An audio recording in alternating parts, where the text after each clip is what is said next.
සමහර කෙනෙක් තමන්ට කොච්චර ධනය තිබුණත් තමන්ට කොච්චර වත් පොහොසත්කම් තිබුණත් තමන් කොච්චර රූපයෙන් ලස්සන වුණත් සමහරලාට අනික් අයගේ වස්තුව පිළිබඳව හරියට ලෝභකම් කරනවා. තමන්ගේ රුව ලස්සන පිළිබඳව හැම වෙලාවම අවතක්සේරුවකින් දකිනවා. ඒක නම් මිනිස්සු සතුටු වෙන්නෙම නැති තැනක් නේ. කොහොමත් මිනිස්සුන්ට ලැබිලා තියෙන රූපය ගැන මිනිස්සු කවදාවත් සතුටු වෙන්නේ නැහැ. ඒ නිසා ඒ රුව වඩාත් ලස්සන කර ගැනීම සඳහා සමහර වෙලාවට අපි දහස් ගණන් වියදම් කරලා තව නොයේ කටයුතු කරගන්න උත්සාහ කරනවා. ධනය ලැබීම සම්බන්ධයෙන්ුත් භාග්‍යතුන් වහන්සේ දේශනා කරන්නේ තමන්ට ධනය තියෙනකොට අනුන්ගේ ධනය පිළිබඳව තාමත් ලෝභකම් කරනවා නම් ඔහු මේ ලෝකේ සතුටටපත් කරන්න පුළුවන් කෙනෙක් නෙමෙයි. ඒ කාරණාව පැහැදිලි කරනවා එකම හැලියෙන් දෙන්නෙකුට බත් බෙදලා දුන්නාම මගේ බත් එකට වඩා අනිකාගේ කෑම එක හොඳයිද කියලා බලන සිරිතක් බොහෝ දෙනා ළඟ තියෙනවා. එකම මල්ලෙන් අරගත්ත එකම විදිහට ඉදුණ අඹ ගෙඩි දෙකක් දෙන්නෙකුට දුන්නොත් මගේ අඹ ගෙඩියට වඩා අනිකාගේ අඹ ගෙඩියේ ලොකුයිද හොඳයිද ඉදිලද කියලා බලන ස්වභාවයක් සමහර මිනිස්සු ළඟ තියෙනවා. ඒ කියන්නේ Tamanට ලැබුණ දෙයින් ඔහු කවදාවත් සතුටටපත් වෙන පුද්ගලයෙක් නෙමෙයි. ඒක නිසාම පින්නතුනි මේ කාරණාවන්ට විවිධාකාර උදාහරණ පැහැදිලි කරලා තියෙනවා. එක උදාහරණයක් සඳහන් කරනවා බොහොම පෙර මේ බරණැස් රජුරුවන්ගේ එක පුත්‍රයෙක් රජුරුව විසින් රාජ්‍යයෙන් නෙරපලා දැම්මා. රජුරුවන්ගේ පුතා පිය රජුරුව විසින් මාලිගාවෙන් නෙරපුවාට පස්සේ අසිතාබු කියලා කියන්නේ ඔහුගේ බිරිඳ. ඔහුගේ බිරිඳත් අනගහගෙන වනාන්තරගත වෙලා මාංශ අනුභව කරමින් පළවැල අනුභව කරමින් කැලෑවට වෙලා කාලයක් වාසය කරනවා. එක දවසක් කැලෑවේ ඇවිදගෙන යනකොට මේ රාජකුමාරයා දකිනවා එක්තරා කිඳුරියක්. මේ කිඳුරිය දැක්කට පස්සේ ඔහුට කිඳුරිය පිළිබඳව අදහසක් ඇති වෙලා තමන්ගේ බිරිඳ අමතක කරලා මේ කිඳුරිය පිටිපස්සෙන් යනවා. බිරිඳ කල්පනා කරනවා කිඳුරිය දැක්කට පස්සේ මොහුට මාවත් අමතක වෙලා. දැන් මාව අතහැරලා මොහු කිඳුරිය හොයාගෙන යනවා. ඒ නිසා මේ පුජ්‍යලයා මමත් අත්හල යුතුයි. එහෙම කියලා තමන්ගේ ස්වාමියා පිළිබඳව කලකිරීමක් ඇති කරගෙන මේ වනාන්තරයෙන් තමන්ට මුණ ගැහුණ ඍෂිවරයෙක් ළඟට ගිහිල්ලා කසින භාවනාව ඉගෙන ගත්තා. කසින භාවනාව වඩලා ඒ ධ්‍යාන අභිඥා උපදවා ගත්තා.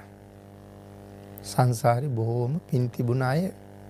නැත්නම් අපිට හිතෙන්න පුළුවන් මේක කෙටි කාලයක් තුල ධ්‍යාන අභිඥා දක්වා දියුණු වෙන්න පුළුවන් වුණාද කියලා. තමන් සංසාරේ පුරුදු කරගත්ත දේවල් නැවත ආරම්භ කරනකොට ඊටාම ඉක්මනින් තමන්ට ඒවා ප්‍රගුණ වෙන්න පටන් ගන්නවා.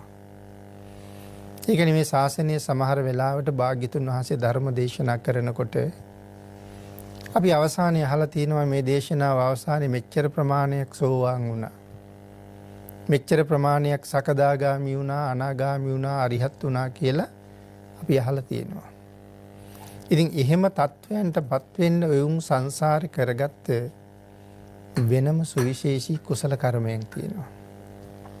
එක පින්කමක් හරියට කරාම සමහර පින්කම් පින්නදෙනි නිවන් දකින්නකම් අපිට සංසාරේ පළ දෙනවා. එච්චරට බලවත් සමහර පින්කම්. ඒක මහා විශාල පින්කමක් නොවෙන්න පුළුවන්. ඒක බොහොම පුංචි පින්කමක්. නමුත් ලැබෙන ආනිසංසය බොහොම බලවත්. ඉතින් ඒ නිසා මේ කාන්තාවටත් ඍෂිවරයාගෙන් මේ කර්මස්ථානයේ අරගෙන කර්මස්ථානයේ දියුණු කරනකොට මේ ධ්‍යාන අභිඥා උපදවා ගන්න පුළුවන් වුණා. ඒ ධ්‍යාන අභිඥා උපදවාගෙන මේ කැලෑවේ තමන් වාසය කරපු අර පුංචි පැල්පත ළඟට ආවා. ඇවිල්ලා ඇය බලාගෙන ඉන්නකොට තමන්ගේ ස්වාමියාත් සුන් වූ බලාපොරොත්තු ඇතුව ආපහු වාසස්ථානයේ ළඟට එනවා. දැන් කිඳුරිය ලැබිලා නැහැ. ඔහු ආපහු එනවා. ඒ වෙලාවේ ස්වාමියාට පෙනීම ඇය අහසට පැන නැගලා යන්න ගියා. ඔහුට ඒකෙන් තේරුණා අලුත් කෙනෙක් හොයන්න ගිහිල්ලා මට හිටපු කෙනෙක් නැතුව ගියා. ඉතින් මේ භයානක වනාන්තරයේ බොහෝ කාලයක් ඔහු ඉතා තනියම දුක්ඛිත ජීවිතයක් ගත කරලා මැරිලා ගියා. ඉතින් අපිටත් පින්නතනින් බොහෝ වෙලාවට මේ Tamanට ලැබිච්ච දෙයින් සතුටටපත් වෙන්නේ නැතුව අනුන්ගේ ලද නොලද දේවල් හොයන්න ගියහම සමහරලාට අපිත් මේ වාගේ බලාපොරොත්තු නොවිච්ච කරදර කම්කටොළු වලට මුහුණ පාන්න සිද්ධ වෙන අවස්ථාවන් ජීවිතවල තියෙනවා. මුලින් කියපු කාරණාව නැවත සිහිපත් කළොත් සංසාරේ ප්‍රගුණ කරගත්ත දේවල්. සාමාන්‍යයෙන් බුදුරජාණන් වහන්සේ ළඟ එක ධර්මයක් ශ්‍රවණය කරලා මාර්ගඵල ලබාපු අය, අරහත්ත්වයේ සාක්ෂාත් කරපු අය විශේෂයෙන් සඳහන් කරනවා පෙර ජීවිතවල දුතාංග ප්‍රගුණ කරපු අය කියලා.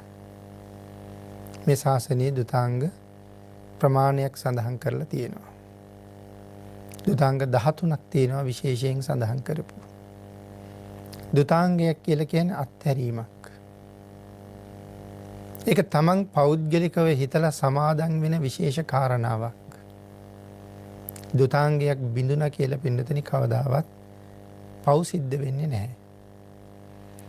තමන්ගේ නිවන ඉක්මන් කරගන්න, තමන්ගේ තියෙන තෘෂ්ණාව යටපත් කරගන්න තමන් විසින් ශාසනයෙන් තෝරලා අරගෙන සමාදන් වෙච්ච විශේෂ කාරණා. ඉතින් මේ හැම දුතාංගයක් ප්‍රගුණ කිරීම තුළින්ම තණ්හාව මර්ධනය කරන්න තමයි කටයුතු කරලා තියෙන්නේ. ඉතින් ඒ නිසා සමහර වෙලාවට දුතාංග බිඳෙනවා. සමහර වෙලාවට හිතා මතා දුතාංග බිඳ ගන්න අවස්ථාවල් එළඹෙනවා. සමහර උතුමන් වහන්සේලා ඒ වාගේ වෙලාවල් වල මේ දුතාංග බිඳගෙන තියෙනවා. ඒකට හේතුව තමයි මේ දුතාංග සමාදන් වෙලා ආරක්ෂා කරනවා කියලා කියන්නේ ඒක හරි විශේෂ ගුණයක්. නමුත් කවරදාකවත් මේ ශාසනයේ ශ්‍රේෂ්ඨ සිල්වතුන්, ශ්‍රේෂ්ඨ ගුණවතුන් තමන් කවුද කියන කාරණාව තව කෙනෙකුට කියන්න යන්නේ නැහැ පින්නතුනි. ඒක භාග්‍යතුන් වහන්සේම තහනම් කරපු දෙයක්.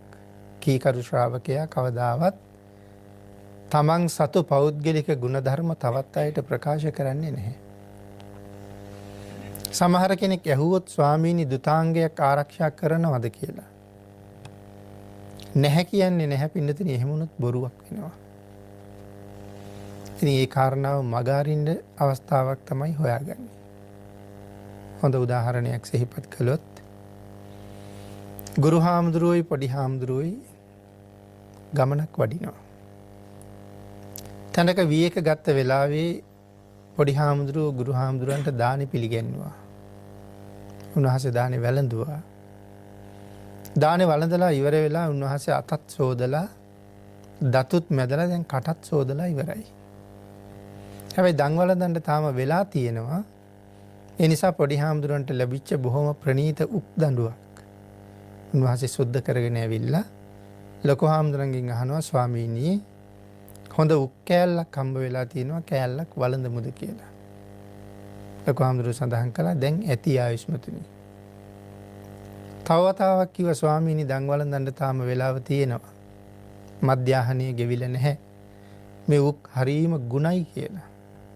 ඒ වෙලාවෙත් සඳහන් කළා ආයුෂ්මතුනි මම දැන් මුව පිරිසිදු කරලත් ඉවරයි, දැනට අවශ්‍ය නැහැ කියලා. එතකොට පොඩි හාමුදුරුවෝ අහනවා ලොකු හාමුදුරුවෝ දුතාංගයක්වත් දරනවද? නැහැ කියන්නත් බෑ, ඔව් කියන්නත් බෑ. ඒ වෙලාවේ ලොකු හාමුදුරුවෝ කියනවා එහෙනම් ආයුෂ්මතුනි උක් කෑල්ලක් අරගෙන එන්න කියලා. උන්වහන්සේ ආයෙ උක් කෑල්ලක් වැළඳුවා. ඒ වැළඳීමෙන් දුතාංගය බිඳෙනවා. නමුත් තමන් උතුම් ගුණයක් දරනවා කියන කාරණාව තමන්ගේ ශිෂ්‍යයාටවත් ප්‍රකාශ කළේ නැහැ. ඉතින් ලොකු හාමුදුරුවෝ ඊට පස්සේ ආපහු දුතාංගයේ සමාදන් වෙන්න ඇති.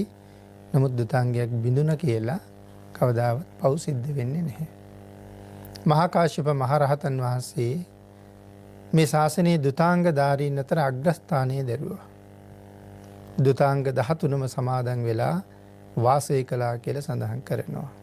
ඉතින් එහෙම දුතාංග 13ම දරාපු තවත් ශ්‍රේෂ්ඨ භික්ෂූන් වහන්සේලා පිළිබඳව මේ ශාසනය ඕන තරම් අහන්න ලැබෙනවා.